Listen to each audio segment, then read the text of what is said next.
What if one man walked so close to God that he never tasted death?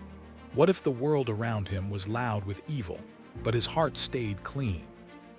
What if everyone was building their lives on violence, and one voice stood up and warned them?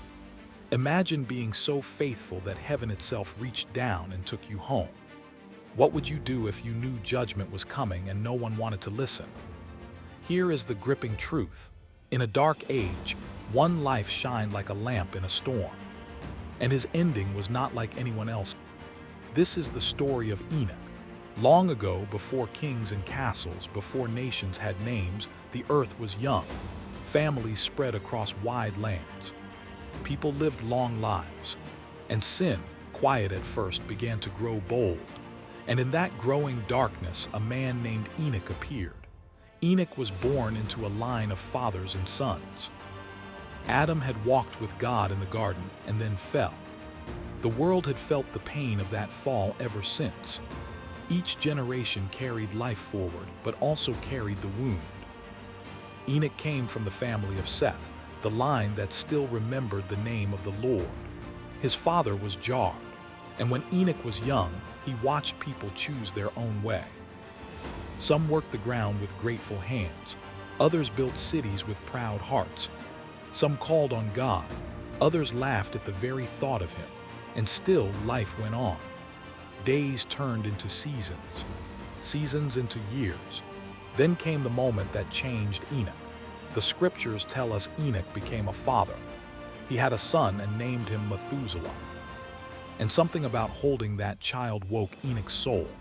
Maybe he looked into that tiny face and felt how fragile life truly was. Maybe he understood that every breath is a gift. Maybe he realized, if I am to lead this child, I must first follow God. So Enoch did something rare. He did not only believe God existed. He did not only speak God's name in public.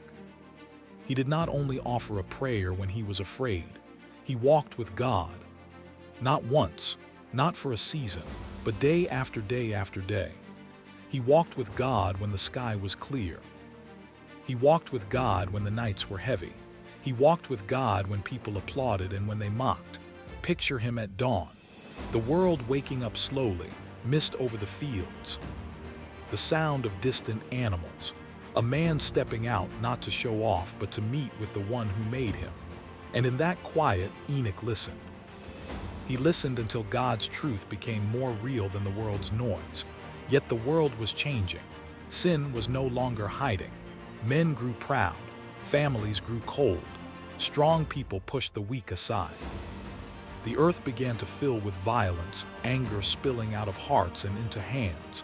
Enoch saw it, and Enoch did not stay silent. He became more than a quiet man of prayer. He became a witness. He spoke to people who did not want correction.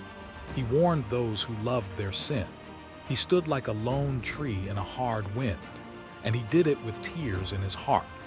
Because it is one thing to speak against evil. It is another thing to speak to people you love, people you live beside, knowing they may hate you for it. But still, he spoke. He told the world that God sees, that God remembers, that God will not ignore wickedness forever. One day, a man in the crowd steps forward, voice full of scorn. Enoch, if God is so near to you, then tell us, where is his judgment? We have lived as we pleased and nothing has happened. Enoch's eyes do not flash with pride, they fill with sorrow. You think silence means God is blind. You think time means he approves. But the judge of all the earth is not asleep. Turn back while you still have breath. Another voice cuts in, cold and hard. We will build our lives the way we want. We will not bow. Enoch does not bargain. He does not entertain their pride. Then you are building on sand, and the flood of God's justice will sweep it away. His words hang in the air. Some walk away laughing, but Enoch remains steady, and at home he returns to his family, to meals, to work, to raising children. Yes, children. The Bible tells us Enoch had more sons and daughters. His house had voices. His life had responsibilities. He was not a strange ghost of a man floating above normal life. He was human. He got tired. He felt pain. He knew what it was to be misunderstood. But still, he walked with God. And that is where the tension grows. Because the closer Enoch walked with God, the more out of place he looked in his world. The world valued power. Enoch valued holiness. The world loved noise. Enoch loved truth. The world wanted freedom from God. Enoch wanted closeness to God, and this kind of life always draws a line. Years passed. Enoch lived 365 years. In those days, that was not long. Many lived much longer, so people may have said Enoch is still young. Enoch has time.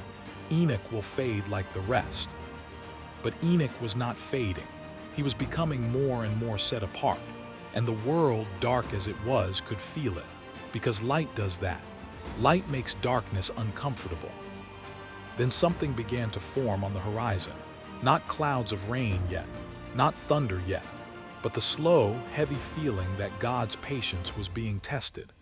People became bold and evil. They did not blush anymore. They did not hide anymore. They taught their children the wrong path and called it strength. And Enoch kept walking, kept warning, kept praying. And somewhere in those years, another child was born into Enoch's line. Not his son, but his descendant. A boy named Noah would come later, a man God would use to save a family in a coming flood. Enoch did not live to see that flood with his eyes, but he lived close enough to God to feel that it was coming, like the way you can smell rain before the first drop falls. If you want more stories like this, told with reverence and life, take a moment to subscribe and stay with us. And now, back into the days of Enoch. Enoch's world grew heavier. Some nights the wind howled around the houses. Some days the sun beat down on the fields, and people still chased pleasure like it would save them, but it never saved them. Sin always promises peace and then it steals it. Enoch watched friendships break. He watched families split. He watched the strong crush the weak. He watched men boast about things that should have made them ashamed. And he kept walking with God, until the day that walking led somewhere no one expected. The Bible describes it with a sentence that is both simple and shocking. Enoch walked with God, and then he was not, because God took him. No long sickness, no bed of final breaths, no farewell speech recorded. One moment Enoch was there, and then he was gone. But this was not a disappearance of fear. This was not a man lost in the wild. This was not death creeping up in the night. This was something holy.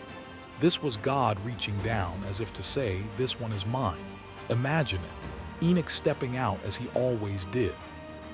The path familiar beneath his feet. The world the same as yesterday, yet not the same, because today heaven is near. Maybe the air felt different. Maybe the birds went quiet. Maybe Enoch's heart beat steady because he knew the voice of God. And then the call. Not harsh, not terrifying, a call like home, a call like a father speaking to a son. Enoch, and Enoch answers, not with panic but with peace. I am here. And the God he had walked with by faith now brings him closer than faith. Not because Enoch was perfect in his own strength, but because he trusted God, because he listened, because he did not cling to a world that was passing away. And in that moment, the turning point, heavy and inevitable, God took him. No grave, no funeral, only a question echoing in the hearts of those left behind. Where did Enoch go? In a world racing toward judgment, God makes a statement, a living sign. Enoch's life was a warning. His departure was a witness. It was as if God said, I see the evil, I will act. But I also see the faithful, and I will not forget them. Enoch's absence becomes a message louder than words. To the mocking, it was unsettling. To the fearful, it was a wake-up call. To the faithful, it was hope. Because if God can take one man out of a corrupt world, then God can also rescue others. And if God can judge wickedness, then God can also keep his promises. Life did not suddenly become righteous after Enoch was taken. The world continued to slide. The violence continued to spread. The pride continued to rise. But Enoch's name stayed. Parents told their children he walked with God. He did not bend. He did not disappear into darkness. God took him, and Methuselah, Enoch's son, lived on, longer than any man recorded. Year after year after year, and every year Methuselah lived was like a ticking clock of mercy, because the flood did not come immediately. God waited. God gave time. He gave warnings. And when Noah finally built the ark, it was not because God acted suddenly. It was because God had been speaking for generations. Enoch was one of those voices, a witness before the storm, a lamp before the night. What does Enoch's story mean for us? It tells us that God is not far away.